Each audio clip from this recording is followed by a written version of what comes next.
super quick video. For a long time I wanted to make Marco Polo White's steak with oyster mushrooms. I didn't have dried mushrooms to season the steaks with, but everything else is pretty much the same.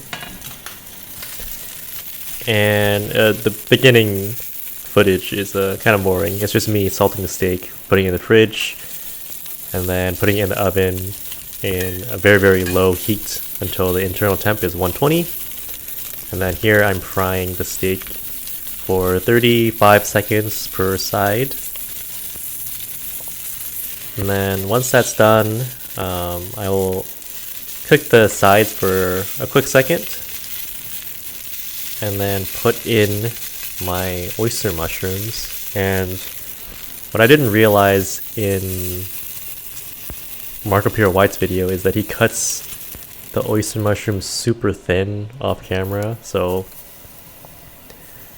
I cut mine way too thick. I thought they would shrink and it would be okay, but I should have slowed down and cut them a lot thinner.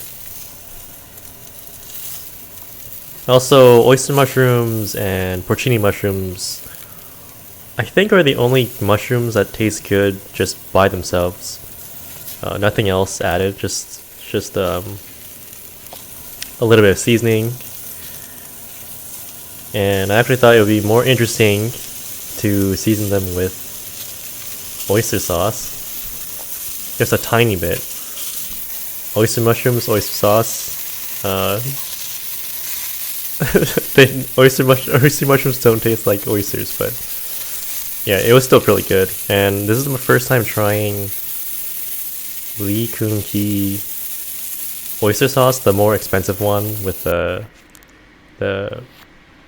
lady on the boat, and I think it's the best oyster sauce I've ever had in my life. And this is the final dish. Again, I had to go get scissors to cut the mushrooms because it was just way too tough. And I had some, I think this is Sauvignon Blanc white wine. Overall, super good dish. I might try to cook this again in the end of May, just because I want to cut the mushrooms thinner, and maybe I'll try to find dried mushrooms so I could season the steak with them. Anyways, thank you for listening to me ramble, and have a nice rest of your day.